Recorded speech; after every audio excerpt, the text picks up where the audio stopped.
Okay, so next chapter is 15. We're gonna talk about Medicaid. We talked about Medicare last time. So now we're gonna go to Medicaid. The kind of the same principle. What is Medicaid? What are the guidelines? What are the mandatory services? What is reimbursement for Medicaid? That is a little bit different. When Medicaid is a primary claim and when it's a secondary claim. Some instructions and parent newborn claims instructions. So we're gonna go straight to what is Medicaid, who gets Medicaid, and the first thing that you're gonna see is that Medicaid is, again, it's not health insurance. Like all the time, we keep saying that the same thing. They're not health insurance; they're government-sponsored programs, and because they're sponsored programs, they're gonna be uh, paid by the government. So in this case, before we talk about Medicare being federally funded, and now we're going to talk about jointly funded Medicaid through federal and state governments. And the state is the one who's going to uh, implement it. It is for low income. That's what you need to remember: low income families or individuals, and some other conditions. CMS implements laws related to Medicaid, like the Student Health Insurance Program, basic health programs. So again, medical assistance for uh, pregnant females and kids that follow the guidelines or get into the low income threshold. Again, different in each state. So remember, the Medicare is for uh, individuals over 65 years or older with Social Security benefits or disabled before 18 or end-stage renal disease. Medicaid is again for uh, low-income individuals. So low income is the main thing that you need to know. Low income is Medicaid. Now, the thing is that it could be an adult, so it's an adult by itself, it's low income. It could be a child, again, because it's part of a household that is low income. It could be a female um, that is pregnant, and then because of that now there's two individuals, and so the income actually changes a little bit. And older adults, if they're not working, and again, they're considered low income. Any of those could be. Now, remember, it's completely different than everything else, but at the same time, kind of the same. So, like we said, it's gonna be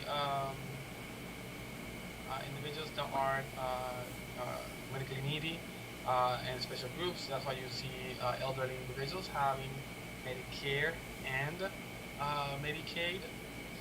Programs are going to be impacted by Medicaid's Children's Health Insurance Program and the programs of all-inclusive care for the elderly.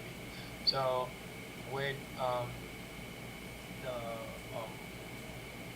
when we're talking about kids, mom might not be considered low income because of her status, but now two individuals would be. So mom, pregnant females, and the kids will have it. It is a little bit different because it's in a case-by-case basis, and it has to do with month by month. So whenever uh, we're saying uh, who is going to get it, then we need to make sure that we know that it's gonna be low income uh, or pregnant females and their kids when they are born. So again, it's a little bit different than Medicare, but again, it's kind of the same principle. It's help or aid. That's why it's called Medicaid, aid for individuals that need that extra help for their medical expenses. So it's again some governments and specifically state governments are going to be the ones that are going to expand the eligibility to individuals that may qualify if they have too much income to qualify for another program. So again, it's always the state's decision. In order to do that, we need to make sure what the threshold for poverty is in the state. And if you are under that line, that threshold, then you will. So again, some individuals are gonna be doing what is called the spending down the amount of income, so it's above the state income eligibility standard, in order to get. And so some individuals are able to not pay for their health insurance. Then that spend down amount can make them eligible for Medicaid. So it means that a bunch of states have different things in order to make people eligible for Medicaid. But again, to make it simple, if you are the poverty level for the state, then the family, pregnant females, so again, families, uh, the pregnant females, caretakers of children that are under 18 and 19, and anyone that is uh, close to the threshold but a little bit low. So that means that all of those are going to get um, Medicaid. Some specific groups, we talked about the Medicare, Medicaid. So qualified Medicare beneficiaries might have Medicaid. So remember, we always go to the numbers. So because Medicare is an 80/20, okay, that 20% plus deductibles and co-payments, the patient has to pay for it. So if they qualify for Medicaid, then Medicaid will pay all those things. So it will pay that 20%, the deductible, and that co-payment. So basically, you will pay whatever is left over for premiums, deductible for insurance, and co-payment for individuals that have low income. If the individual is a qualified working disabled patient, then it will cover Medicare Part A premiums. So again, because you are uh, uh, probably losing some coverage because of work. And then any other qualified individuals will have Medicare Part B premiums for, again, low income. So the individual can have Part A, Part B, okay, Part A and Part B, and and then they will have Medicaid too as a supplemental insurance. So again, low income, low income, low income. If you can prove that you're low income, uh, even if you have any other insurance like Medicare, then you will be uh, uh, entitled to uh, Medicaid benefits. So again, some states and most of the states are gonna be under the Children Health Insurance Program, and now it's gonna be more individuals are gonna have health insurance through Medicare. So uh, it was made to expand the existing insurance program or create them if they didn't have them for kids. You will receive more federal funds to expand Medicaid eligibility to include a greater number of currently uninsured children. I provide insurance for children to households with low income that will not otherwise qualify for Medicaid. So again, if your income is a little bit higher than the threshold, then if you have kids, then it will make sure that your kids will be able to get it. I will provide insurance for children in households with low income that will not qualify for Medicaid. We will provide medical assistance for children during the presumptive eligibility period of Medicaid. And the Affordable Care Act, or Obamacare, gave a strength to the Children's Health Insurance Program in order to have better, again, standards and systems to meet the requirements and quality for, uh, for the individuals at a lower cost, because at the end of the day, this government program, government government sponsored programs are going to be the ones that uh, that pay uh, that pay more. So uh, so the more money is paid by the government, the more expensive they're gonna be. So we don't want it to be more expensive. We want it to be cheaper, and so the government has uh, that money invested, and by being cheaper, then more people can access it, and the money is used better. So again, that's the Children's Health Insurance Program things. Let me check real quick. More people coming in. What is this?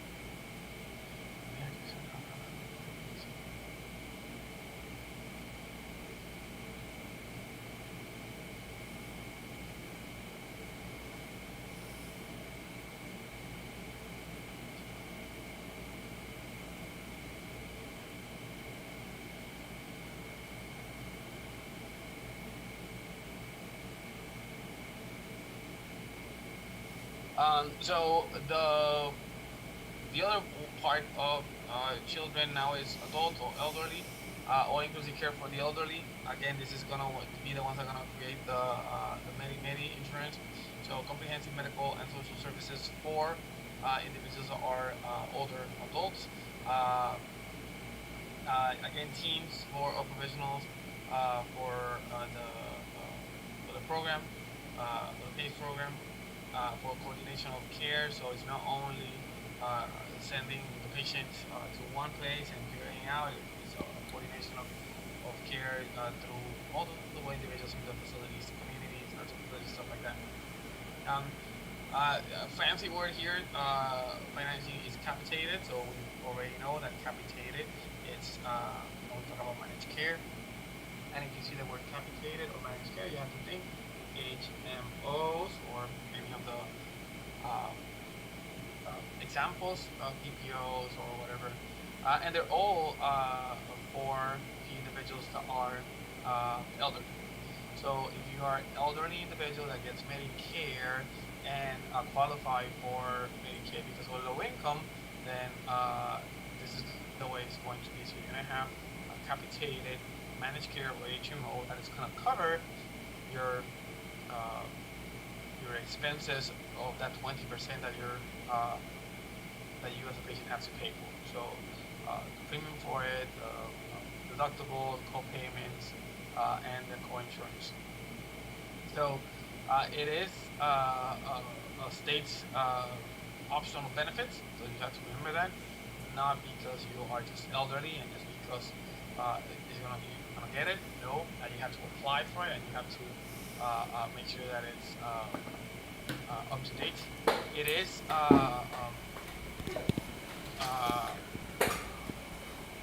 monthly ordeal. So if the patient has Medicaid, so now what matters to you guys? So if the patient has Medicare, okay, so the patient has Medicare, they will have it for one whole year. Okay, it's a year-to-year basis. Okay, Medicaid is going to be monthly. So every month the patient can have or not, qualify or not, for Medicaid. And they could have different insurances month to month. They can be with one insurance one month, and they can be with another or a different insurance the other month. So just because the patient has Medicaid or because the patient has any type of insurance, that doesn't mean that the patient will have it. So you have to make sure that every time you see the patient, you ask for either the identification card or at least information on how to check that, because now it becomes a problem where the patient can have Medicare, okay, and Medicare Part C have one Medicare HMO, and Medicaid at Florida will have via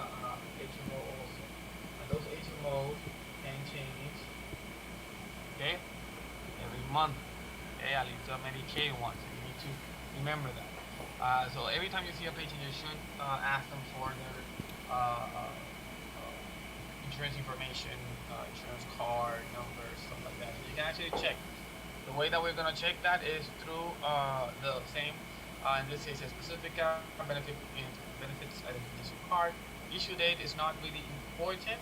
It's more to see where it started. But again, if it's a couple of months old, you need to make sure that it's still there. In this case, the ID number for the individual and the card number is a little bit different. This is a male and this is the date of birth. And then John Q, last name, patient. So when you're doing your bill, you need to make sure that you include his middle initial, last name, correct date of birth, and then ID number and card number, depending on what we are going to do.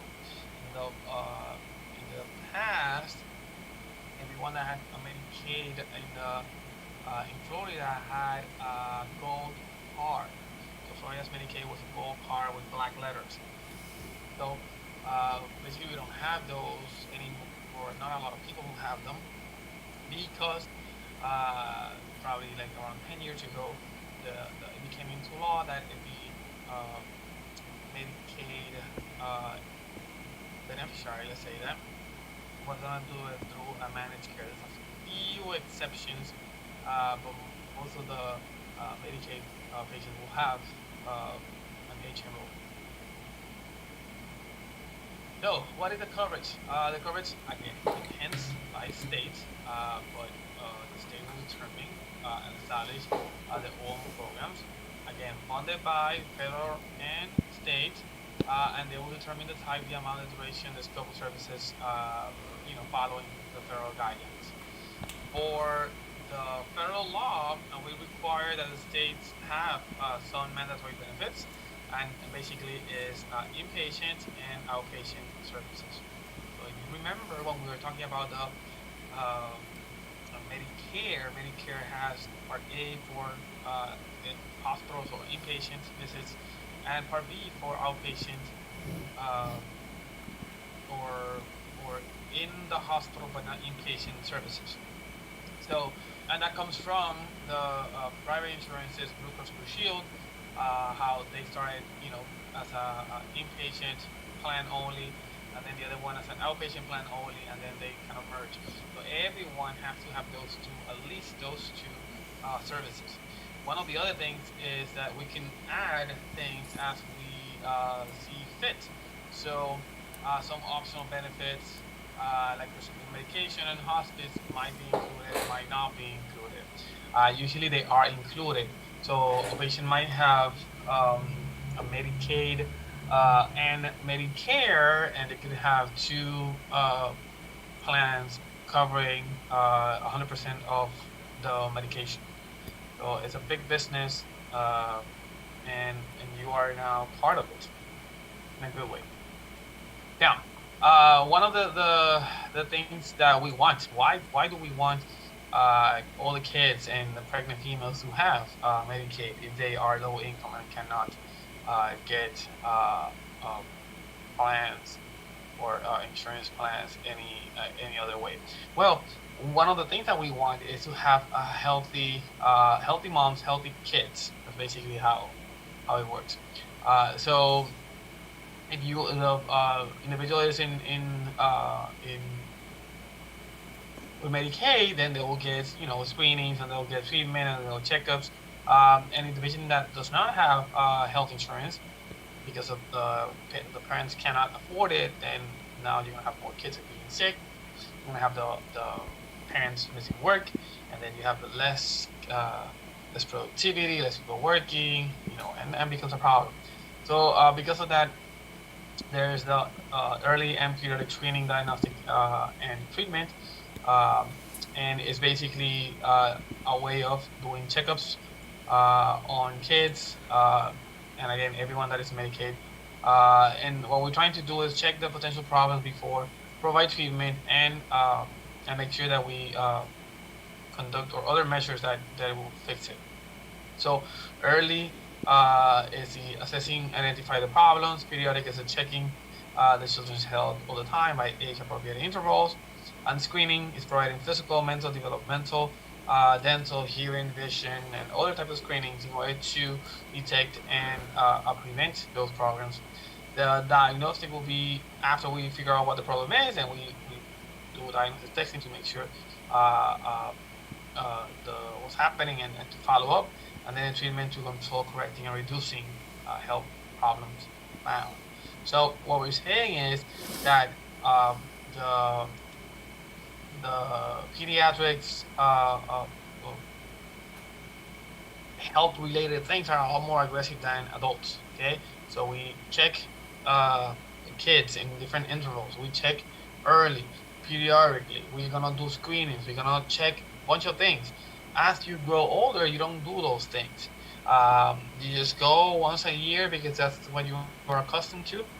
If you're a female, you go to your OBGYN maybe once or twice a year, unless you're pregnant, and that's it. With kids, it's a lot more aggressive and a lot more intense. So it's good that the programs that we have, government and state programs like Medicaid, are gonna be there to make sure that the kids are healthier, just because they are going to a doctor, they're seeking treatment for things that they have, but also now we are checking and identifying problems before they happen, before they get out of control. And again, and the parents don't have to be thinking about what the costs are going to be. So preventive health care services is the number one thing that Medicare basically preaches is preventive health services like vaccination or immunizations, screening for common and chronic infectious disease, clinical behavior. That's something that we usually, if you've been following what's been happening or at least what's trending in the US, there's a lot of problems with behavior and behavioral control, substance abuse, mental health, basically. And those things are being screened and checked with kids. But then after the kid gets a little bit older, then we kind of stop. So we should take some action with those things like this. Counseling for healthy living. The CMS will make sure that the information, the statistics are going to be there to have a way of understanding what's happening. So we need to talk about TPO, treatment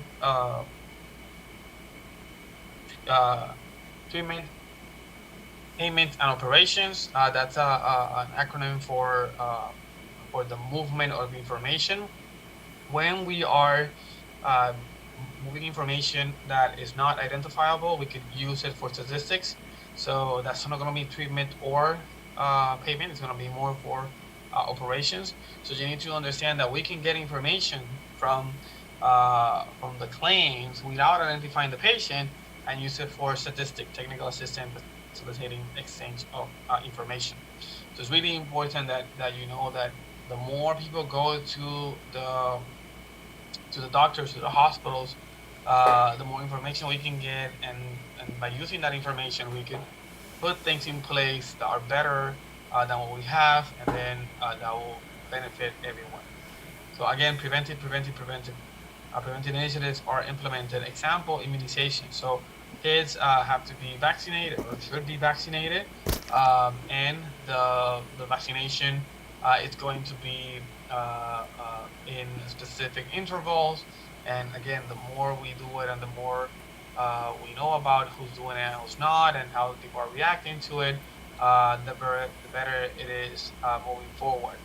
And because these things are being paid by the governmental plan, then it makes a lot of sense that we use that information in our advantage. This question I like: who establishes and administers the Medicaid programs?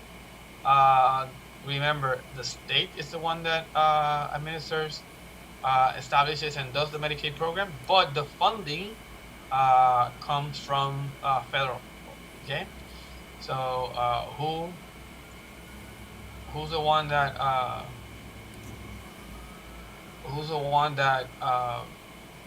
establishes or administers or Medicaid program determining type duration? It's the federal. So the money comes from federal. Now the state is the one that does whatever is going to happen. So federal government payment and whatever is going to be optional state. So the money comes from both. Okay, from both. The federal government establishes the whole thing, and state is who runs the show. So question is going to be on your certification exam. Can you go back? I can see that I was writing the answer with the state. Yep. So basically is this. Money comes from both. And do a little drawing here. So money comes from both. It's jointly funded by both. Okay? And the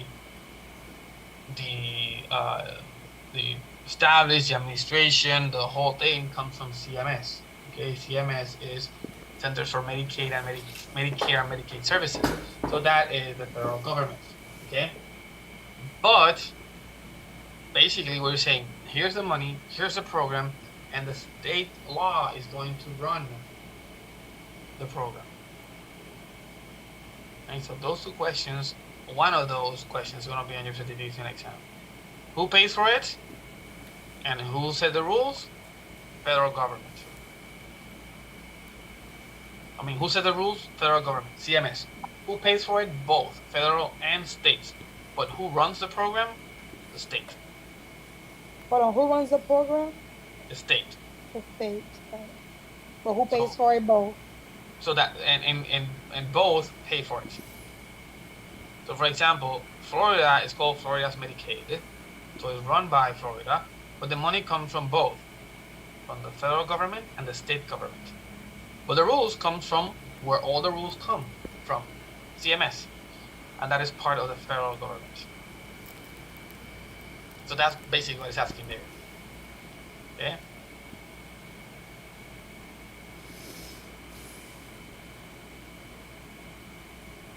You got it? The people that were writing? So the money comes from both. From both. You said who run the show is the state, right? Correct. But then you said something about CMS. But the rules and regulations of it, like that, the rules and regulations come from CMS. Okay, federal government. And that is the federal government. So if the question is about who pays for it, both. If the question is about who set the rules, federal government. Who runs the show? The state. State law. So what are we gonna get? We're gonna basic things from the federal government. So we could do it also. We could add this. So the basics, and that is inpatient and outpatient, and options. States.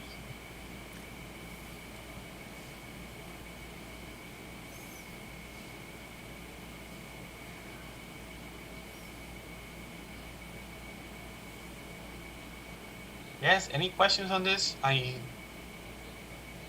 Jesus Christ. I think we have everyone here. So 1, 2, 3, 14, 15. What are we missing?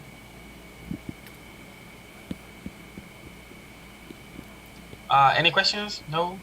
Maybe?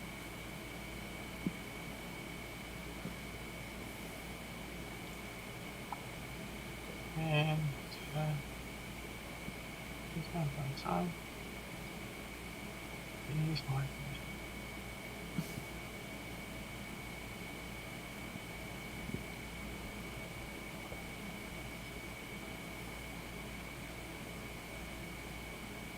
Now, reimbursement.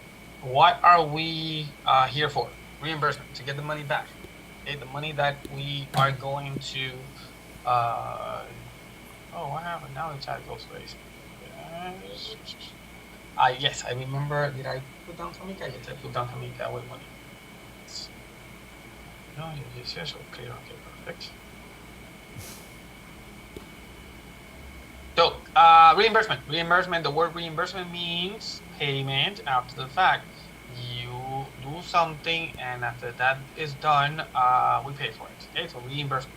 Medicaid reimbursement is kind of weird and different. Number one, why? Because it's jointly funded by federal and state. Okay, that's number one.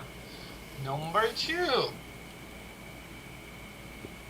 federal government pays a specific percentage of the program to the state.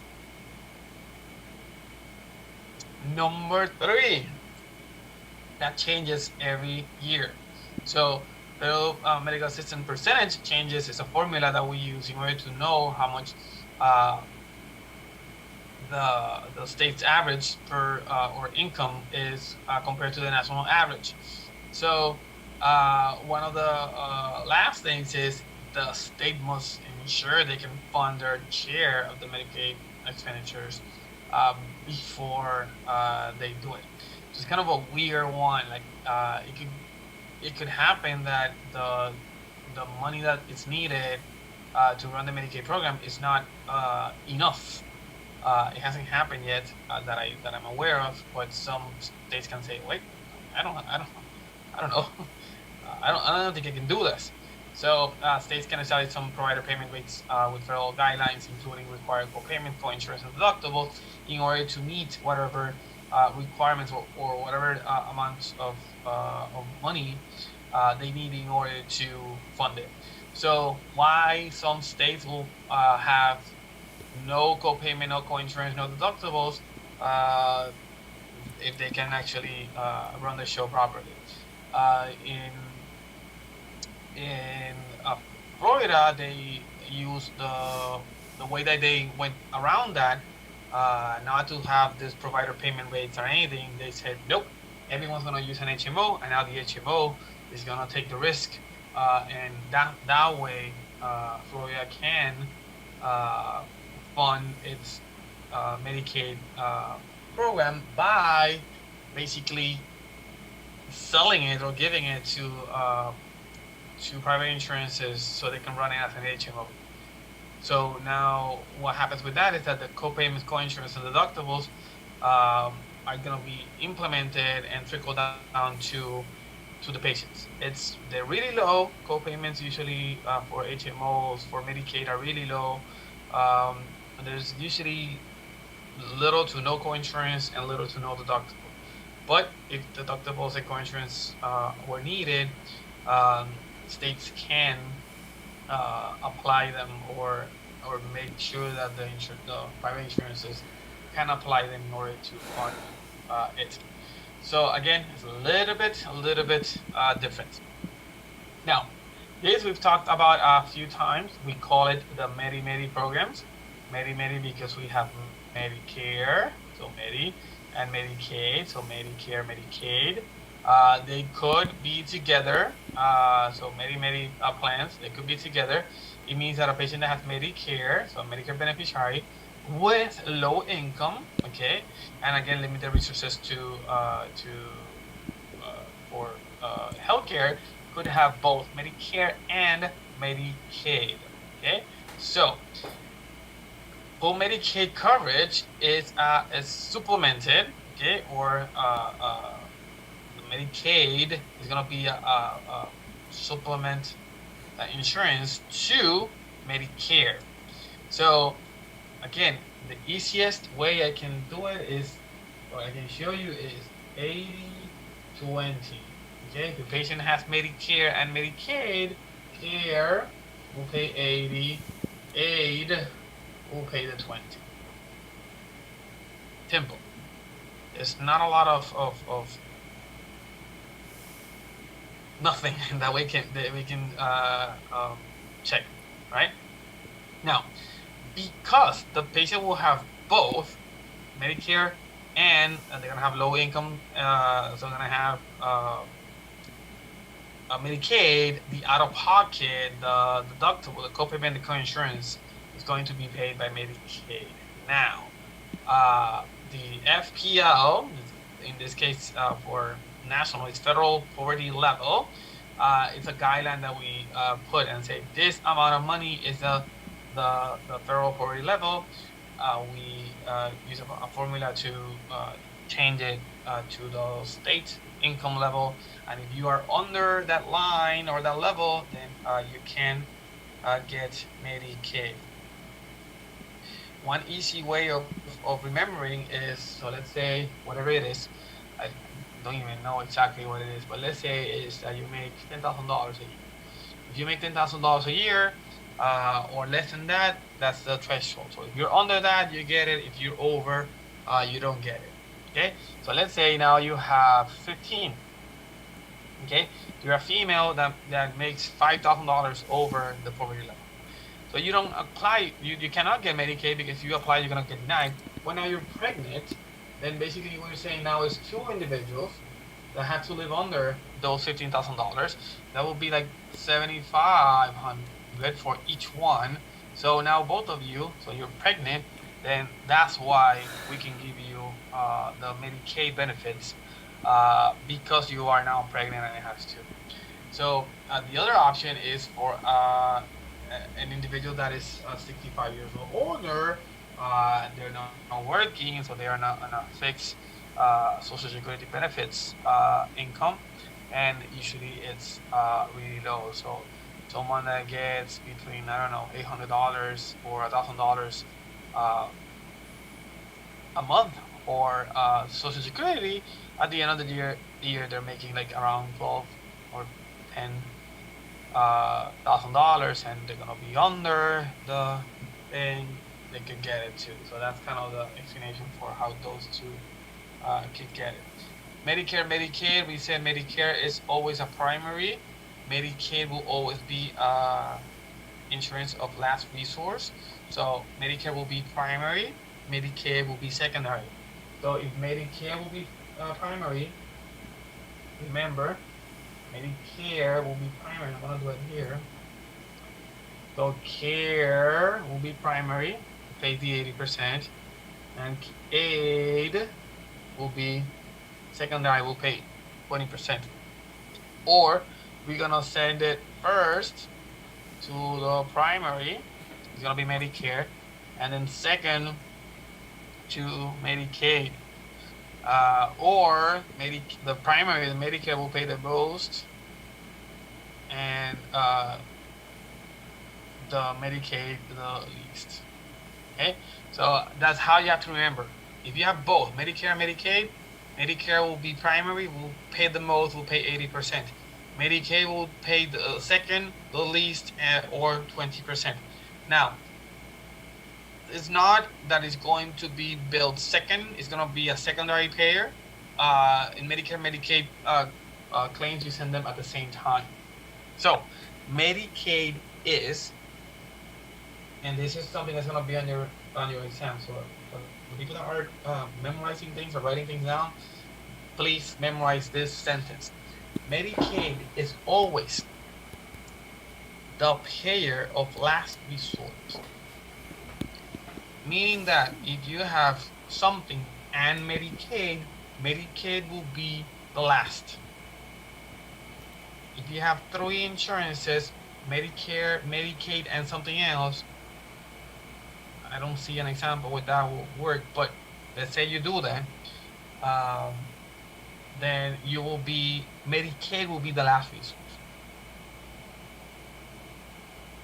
If you have Medicare and Medicaid, Medicaid will be second. If you have anything and Medicaid, Medicaid will always be second. So please, that's gonna be a question on your exam for sure. Gonna make a bunch of a mumbo jumbo question, and they will say who pays last. And if Medicaid is in the list, Medicaid is the last payer all the time. If the patient is covered by any other medical liability plan, that coverage will be first, billed first. So Medicare, TRICARE, Champier.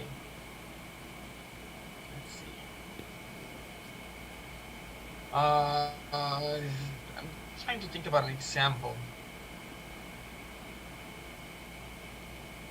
Maybe someone has Medicare, Medicaid, and it there you go, I got it. So there's a car accident, so you have car insurance,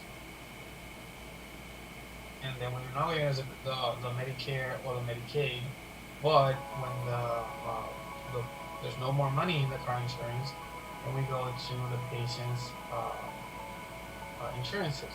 So there's no more money in the car insurance because it passed beyond whatever it was.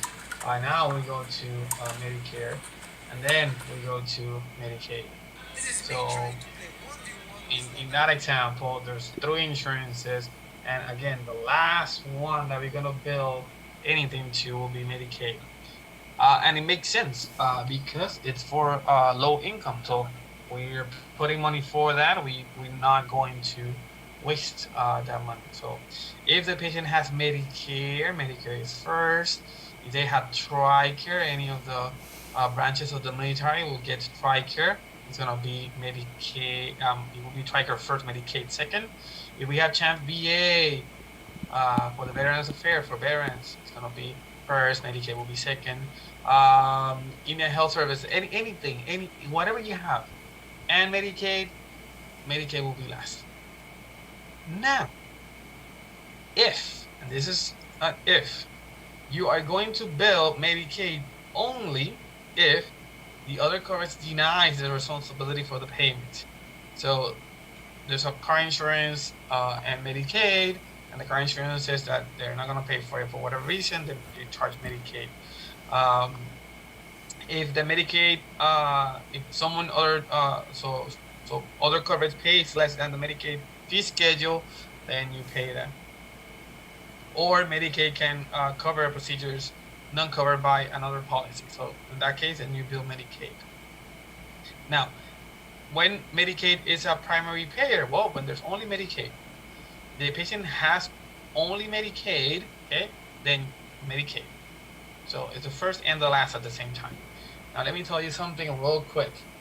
Remember our plans like Medicare, okay, pays 80 and the patient 20, okay? If we have Medicaid, it's 100% Medicaid. Patient, 0.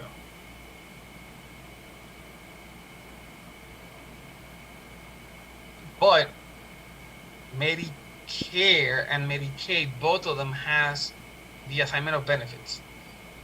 That means that whatever Medicare sends as a payment or whatever Medicaid sends as a payment, you cannot dispute it. Okay? So Medicare is going to send 80% of the Medicare allowable. Okay?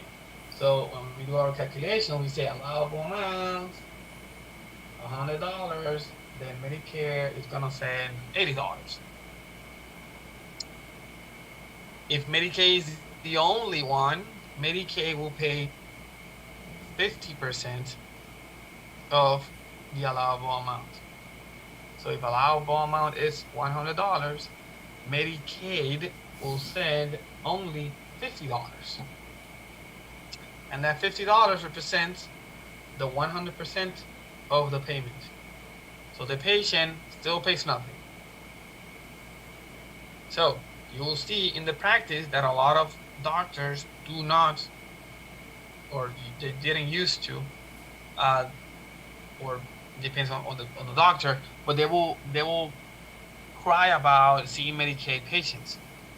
Because if you see a Medicare patient, you will get 80%. The patient will pay a deductible co-insurance of 20%. But if you see a Medicaid patient, you will get, instead of $100, all in all, through the Medicare allowable, you're gonna get half of that. And you have to do exactly the same service. You have to put the exact same amount of effort and resources for it. So Medicare pays 80-20, so brings it to 100% of the Medicare allowable. Medicaid pays only 50% of whatever the amount is, but because Medicaid is the only one that pays and the patient pays nothing, then the only payment will be that 50% of the allowable. Yes or no? Understood. Let me see the chat. People in the chat. This is important for real life. Okay? So everyone's saying yes. So I'm gonna ask, if a patient has Medicaid and the bill is $250 in allowed amount, how much Medicaid will pay, how much the insurance will pay, how much the patient will pay? Go. There you go. Marta, 125, patient 0. 125, patient 0. Why is that? Well, because we said that Medicaid by itself was going to pay half of that, and patient pays nothing. But if it were Medicare will pay 80% of that, and the patient will pay 20% of that. Combining those two will be the $250. So it's better to see a Medicare patient than a Medicaid patient financially. So with giving the plans the HMOs, then that it's better for everyone, because now doctors and providers are getting a little bit more, and the services are supposed to be better. Okay, good, my people. Now, again, we need to remember that we could be participating providers for Medicaid, and if you are a participating provider for Medicaid, what happens? You accept Medicaid patients, you accept Medicaid payments as full. You cannot argue with them. So when Medicaid sends you 50% of what you what Medicare allows, then you say thank you, that's it. Okay? You cannot, this is a question that's going to be in your exam, you cannot bill patients for Medicaid covered benefits. You cannot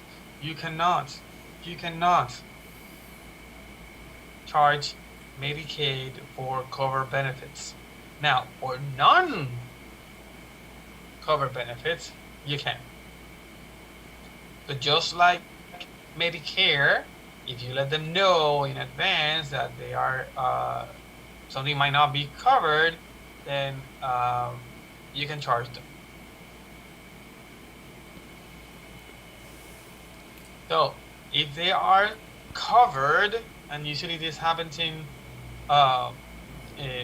with other insurances, if the charges are not covered by the insurance, then you can if they're covered by the insurance but not paid, you can charge the patient.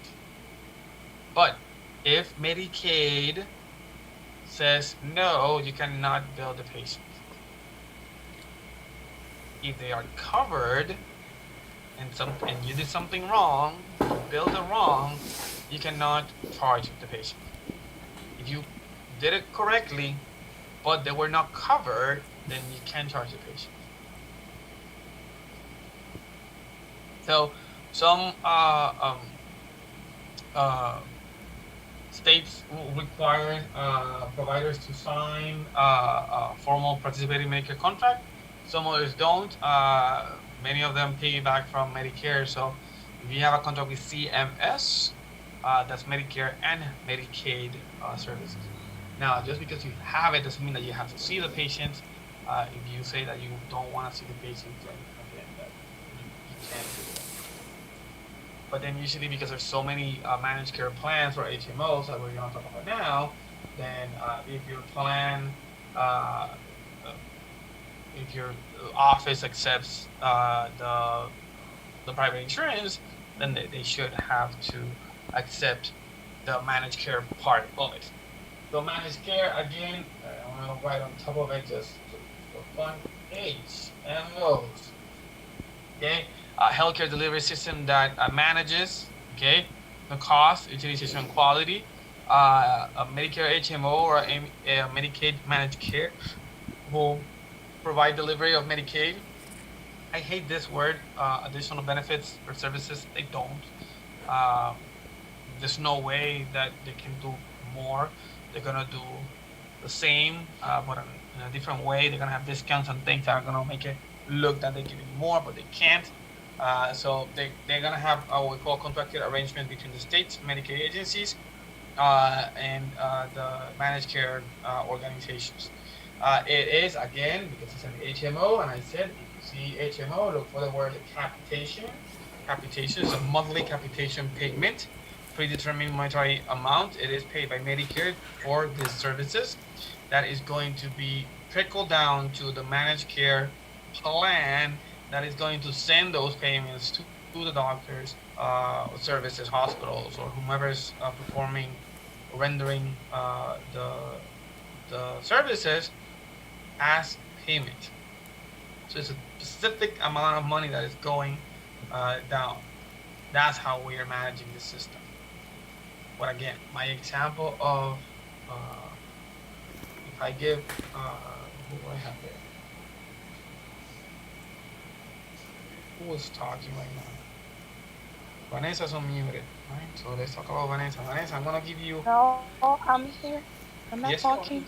Yes, you are. Yes, you are. No, I mean that you muted, so now you're gonna talk with me.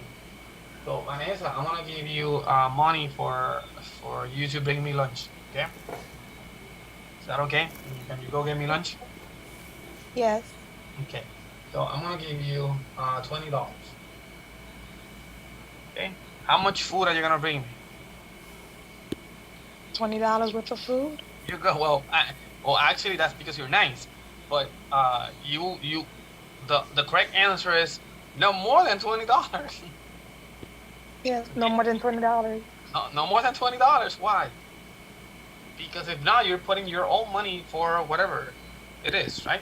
So, so you're not gonna bring me $25 worth of food because that means that you have to put $5 for it. So if the government gives the insurance company $20 per patient, they are not going to do any additional things, okay? Because if they do additional things, they have to pay it on their own, so they're gonna be losing money.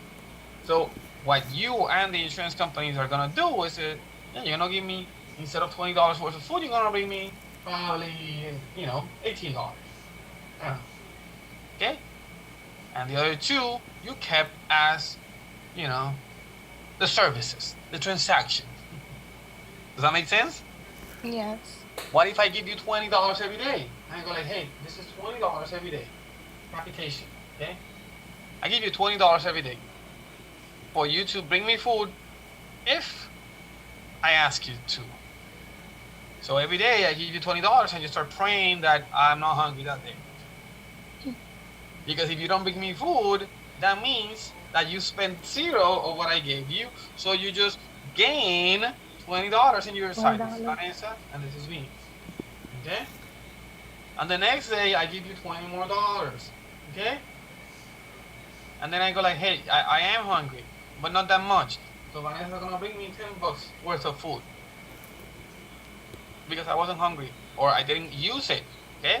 So now Vanessa has so now she's made $30 in 2 days by just not giving me food one day and giving me half of the food the other day.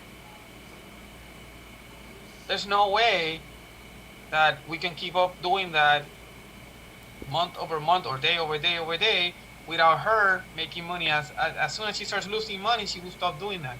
So she has to be very careful that, do you want food? Yes. How much? And manage. Okay?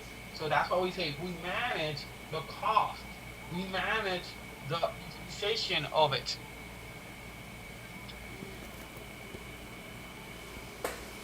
If we do it for a couple of days, and then she's not even making money, and she's making $20 worth of food every day, and she gets zero every day, then she's gonna say, you know what? Yeah, next month you need to give me more, or I'll just give you less. Because you have to make money out of it. That's the business that the insurance companies are there for. They are to make money. They are for-profit organizations. So if you're not making money, but you're putting in effort and time, and it doesn't work. So last time I saw, insurance companies are doing really good. Okay, I don't know if I mentioned it. I probably did. Anyone wants to buy a Blue Cross Blue Shield? Anyone has $6 billion, left over in a box or something? Um, and call them and say, hey, I want to buy the insurance company. We're talking about billions of dollars. Think about that. Like that's a stupid amount of money. And I think that's the cost for like a year or something like that. If you wanted to buy the whole company, we're talking about like billions and billions. It's a stupidly big number. Okay? And how do you think they're making that money? By managing the costs of everything that they do. Managing the cost of the money that comes from the government. Okay? In that case, it's called the capitation payment. That for HMOs is usually a monthly payment. It could be quarterly, but usually monthly payment for Medicaid patients. Okay, cool. Now, how do you check if the patient has Medicaid? Okay. Number one thing that you have to do with every patient, I don't care if it's Medicare, Medicaid, private insurance, or whatever, okay? You have to ask, what insurance do you have? That's number one thing. So I use Vanessa again. So Vanessa calls the office and I ask, hey, what insurance do you have? And you say, well, I have Medicaid. Okay, so let me go to the recipient eligibility verification systems. It's a webpage where you're gonna put the information on the patient. I think Medicaid goes by name and last name only, and that's about it. And then you start adding things, but it's a really simple one. And then you get the patient. Okay, and now you're gonna go to the number that it is, and you're gonna say, okay, what uh, what do you have? So you will tell you that the patient has a Medicaid, HMO with whomever.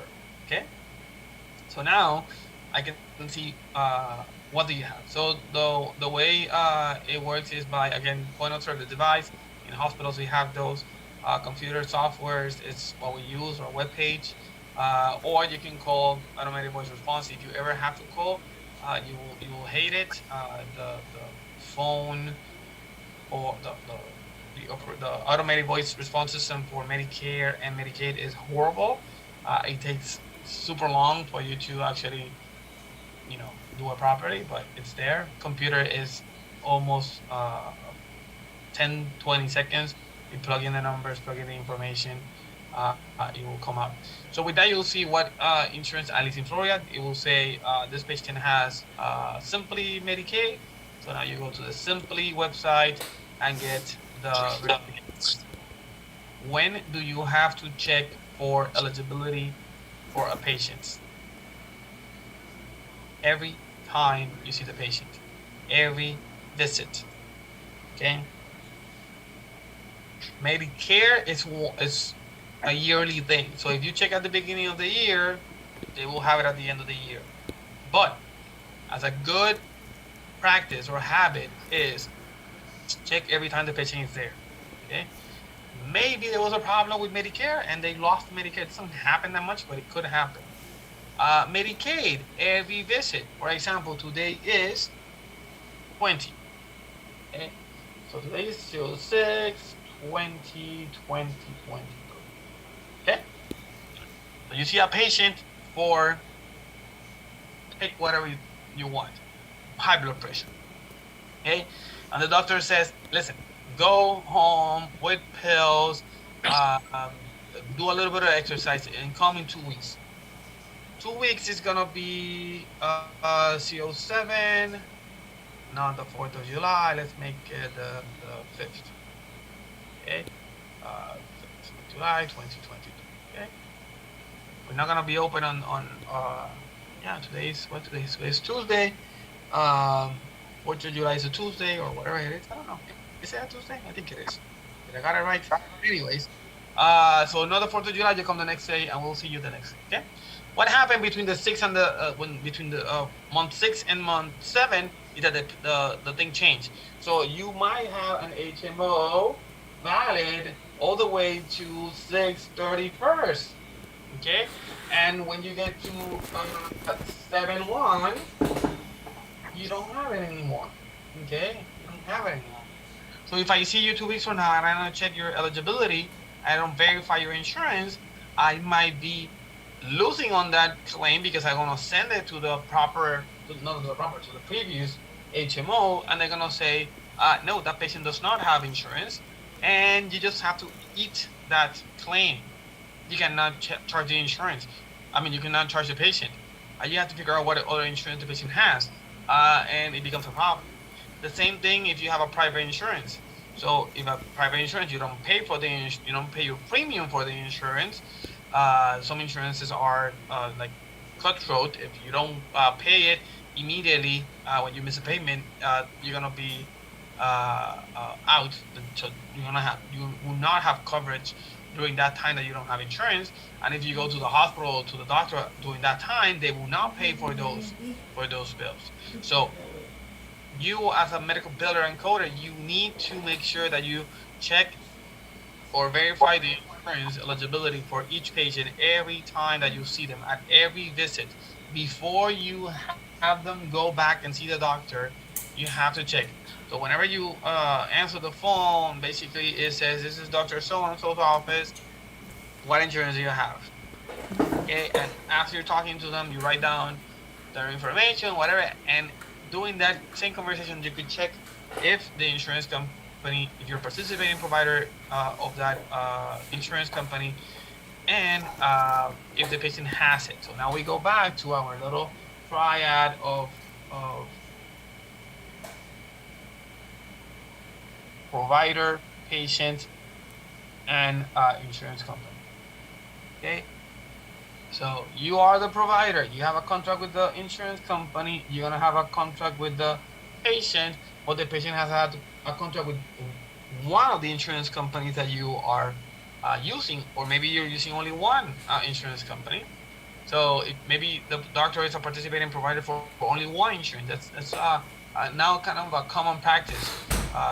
The provider goes under an umbrella for a plan, and that's the only plan that they use.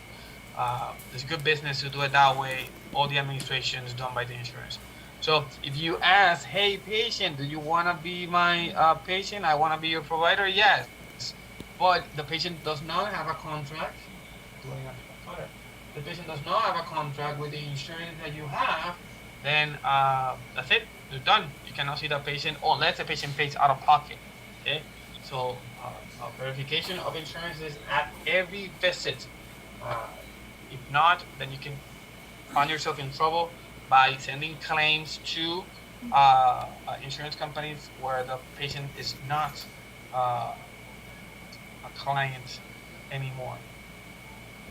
Now, Medicaid is going to send you a remittance advice like every other insurance, and the document is sent to the provider.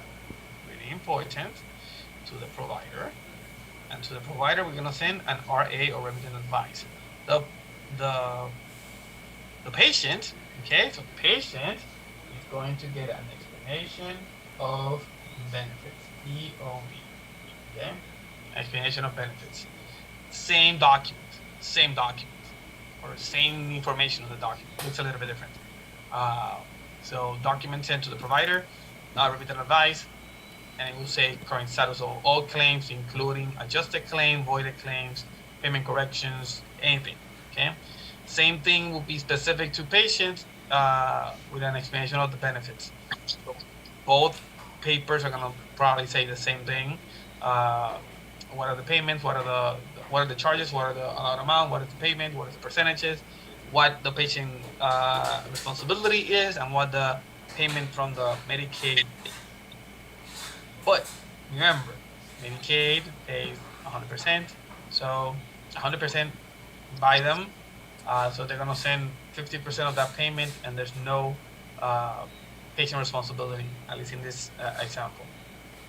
So Medicaid and Medicare had the payment correction things that if they send you more money, they will uh, they will take it out. They just go to they'll deposit the money in the bank, and if there was something that was wrong, they're gonna take the money from the bank and out. So if they owe you more money, they'll put more. If they send you more money, then they will take it from. So avoided claims also, if the claim is sent to Medicaid as a primary by mistake instead of a secondary, they will void it, and then that will go out. So again, any additional payments will be deducted from the capitation. Capitation.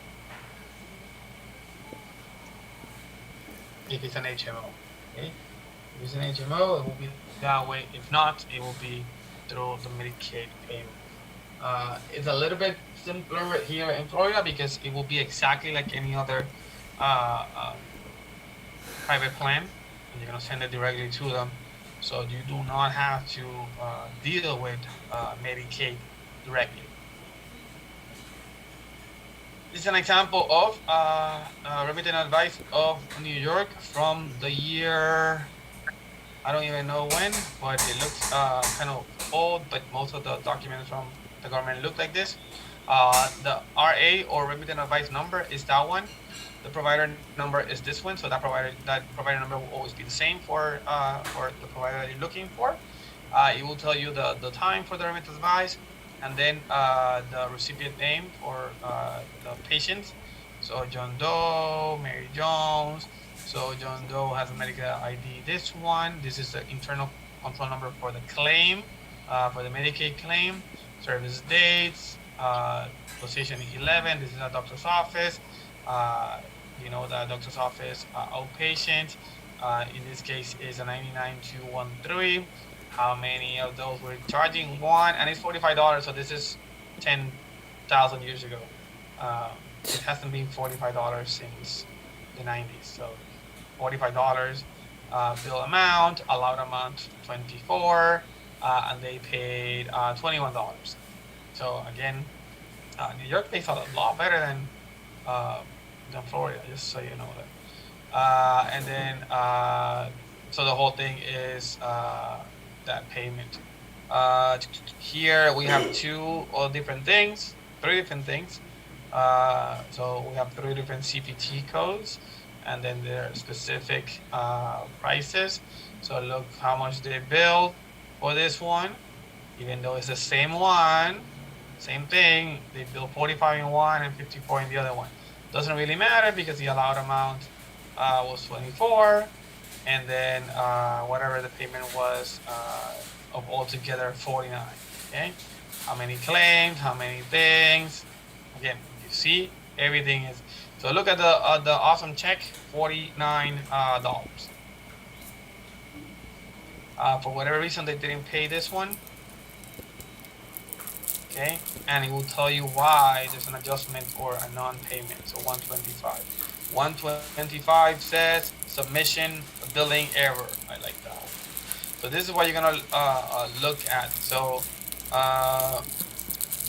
here it was the bill amount, the allowed amount. This is the cutback or the adjustment, $21, and the payment was 24. The reason for that adjustment or that cutback or that write-off is A2. So when you go to A2, it says contractual adjustment. So that is following whatever the adjustment was. In this one, it was $54 billed. The allowed amount was the same. The adjustment was bigger, and the payment was the same at the end. The same thing, contracted adjustment. For this one, for the 36415, we charged one. We billed $4. The allowed amount was $0. The adjustment was $4 to make it 0 for payment. And here it says 125. So you go to 125 and it says submission billing error. Okay, so that means that you did something wrong on that one, and now you cannot bill anyone. You cannot bill the patient. You cannot bill it again because it's denied. So the perfect example of the document that you're gonna get uh, as a biller encoder, if you are using if you're a billing encoder that are using for an office and you're using outsource billing company to do the whole billing, then what you will do is take copies of all this remittance advice and send them to the billing company, so the billing company does the reconciliation. If you're the one doing it, then now you have to go to your accounts and say, okay, now Miss Jones, Mary Jones here, we did all of this and we got a payment of this and this and this, whatever it is. Okay, so we got $25 for Miss Jones. I have to put it in her file, and I have to do a write-off of $51 so I can make her account be zero. Okay, so again, this is after you're getting the the payments. Any questions with this? I know it's a little bit kind of complicated because you're seeing it for the first time, but it's super. I mean, I think it's kind of simple. So this is the reconciliation. You get this document, and now with this document, you go and go to the bill amount on the patient's account, and you adjust it and you make it zero or whatever it is, and then from this you can learn, hey, we did a mistake here. We did not got payment because of whatever this was, billing error. So we need to figure it out. So next time we do it properly. Okay. How to fix it, how to not make that mistake so we can actually get it paid.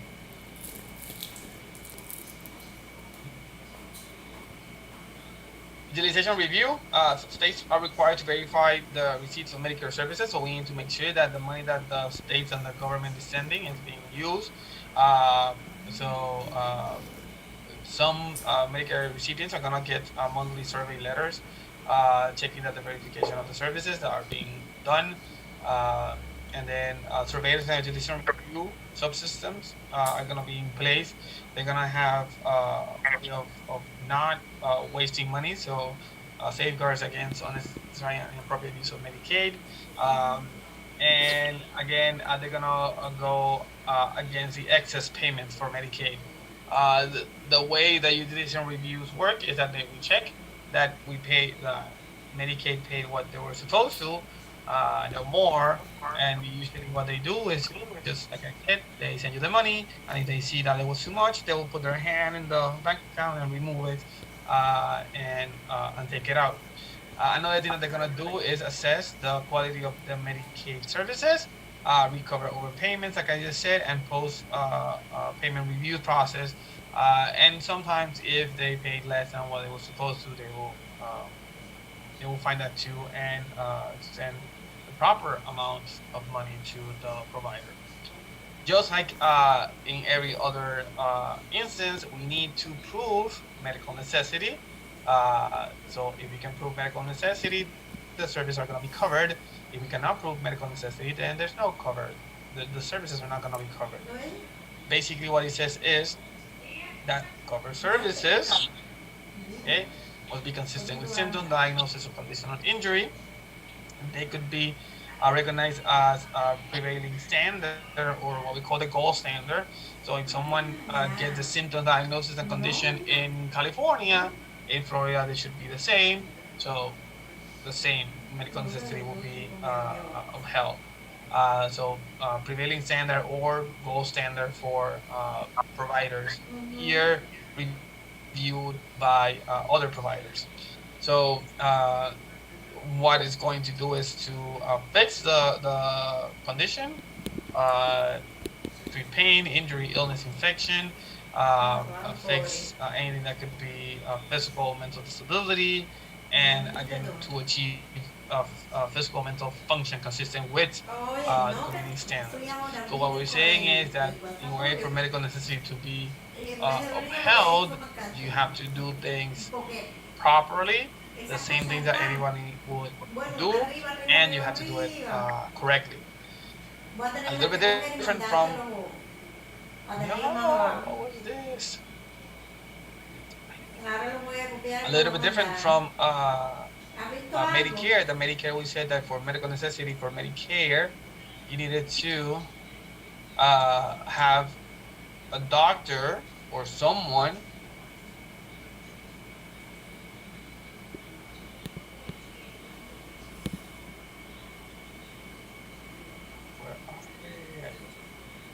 sorry about that. Yeah. We need to make sure that the doctor will write it down and it's documented. Here is just the overall impression of what is done. So not necessarily we need any specific things to prove medical necessity. If they deem the thing non-medically necessary, they will just take the money from the account. It's a little bit different from Medicare. No, yo estoy leyendo las preguntas. So same thing. This is what I said. Yo estoy leyendo las preguntas. Okay. Now, billing notes. Pues está bien, So, vida. because we're gonna do it in different states, then the fiscal agent is gonna be different from state to state. So you're gonna send it to Florida's Medicaid, and it's divided into counties. Some other places are not divided into counties. Most of the states have multiple fiscal agents. The claim uses the same as everybody else, the CMS 1500 for professional service and the UBO form for institutional or inpatient. Timely claims, it varies from state to state. In the Florida, we have 1 year, one calendar year. So Medicare, Medicaid are exactly the same, 1 year. So Medicare, Medicaid, and Blue Cross Blue Shield are gonna be 1 year. Almost everything else is gonna be between 30 days and 45 days.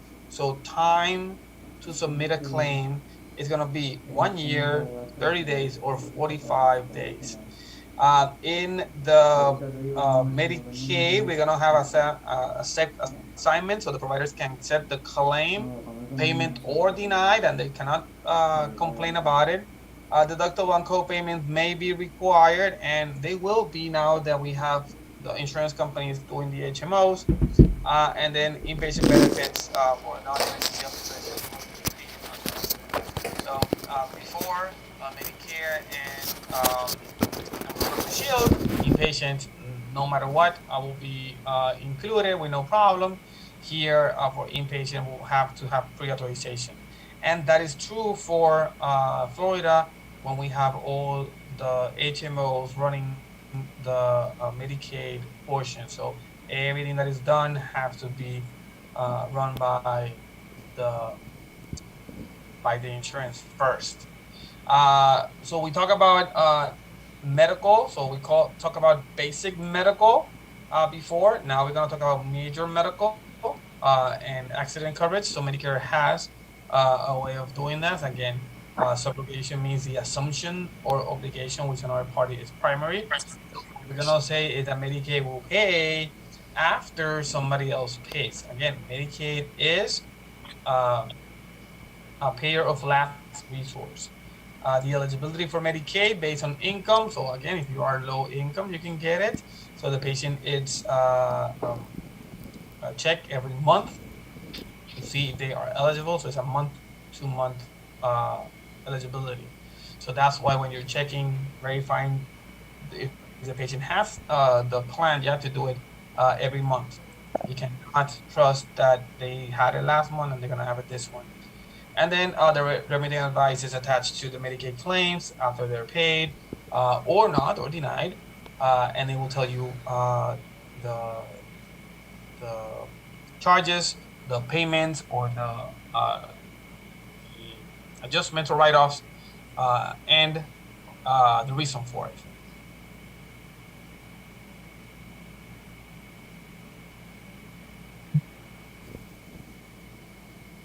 Now, parent newborn claims.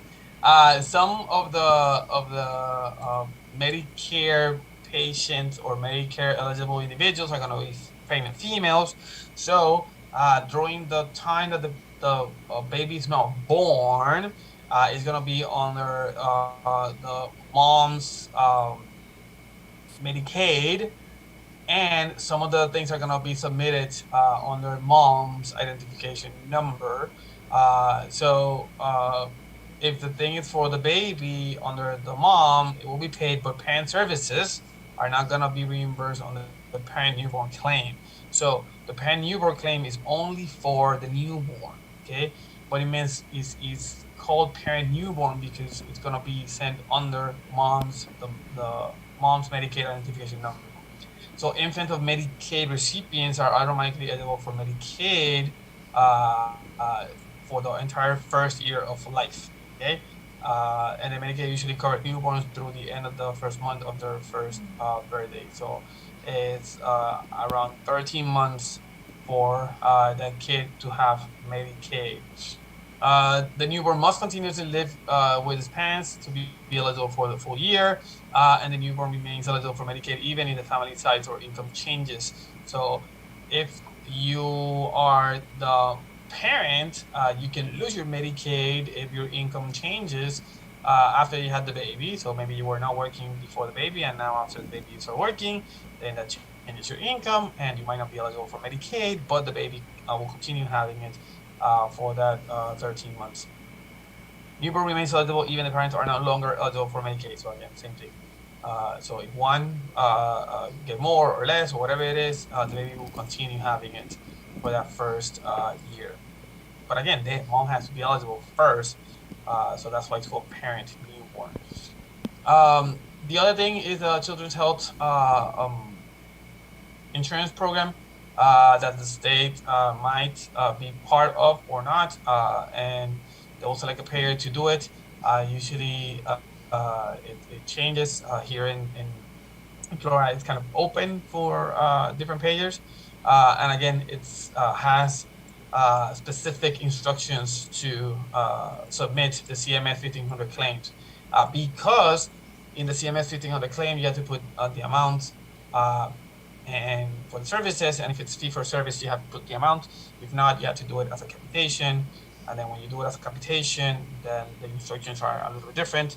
And hint, just let you know, most of the children's health insurance programs in Florida, I want to say 100% of them, are going to require doctor's notes with every single claim that you send. So it's not only to check that medical necessity, is to actually prove that you have it, and it will streamline payment. If you do not have it, they will deny it for not having the medical documentation. So that's a mistake on your part, and the most you have with those, the worse it gets because you don't get paid for them. So again, a few little questions here at the end. Who gets Medicaid? Where are you guys? Let me see. Chat. And you're here on the bottom. Who's eligible for Medicaid? Everyone. Simple terms, low income. How can you prove that you are a low income? How can you prove that you're low income?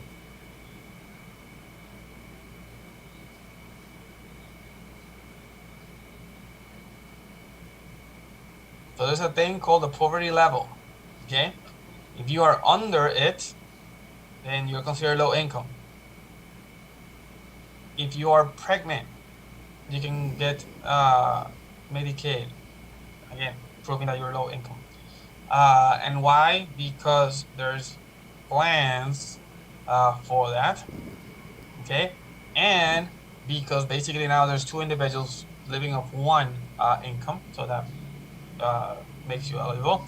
The baby can get Medicaid for the first year plus a month, even if mom loses their Medicaid benefits. The first claims for the baby are going to be done under mom's Medicaid, so it's mom and baby, and only babies is going to be paid under that one. Mom's treatments are not. What are the considered mandatory benefits for Medicaid? So inpatient and outpatient, and then what else? That's it. That is it. Okay, so I know this again, like every other class, it's a lot, but I think it's kind of simple, self-explanatory, most of the things.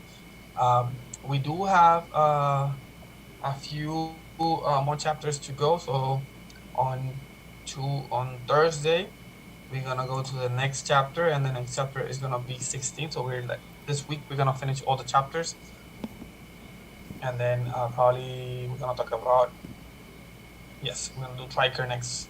Okay, the one that has to do with military. So we're gonna have Triker, and after Triker, we should have, let's see, chapter 17 real quick. That is a shorter one. That is workers' compensation. Perfect.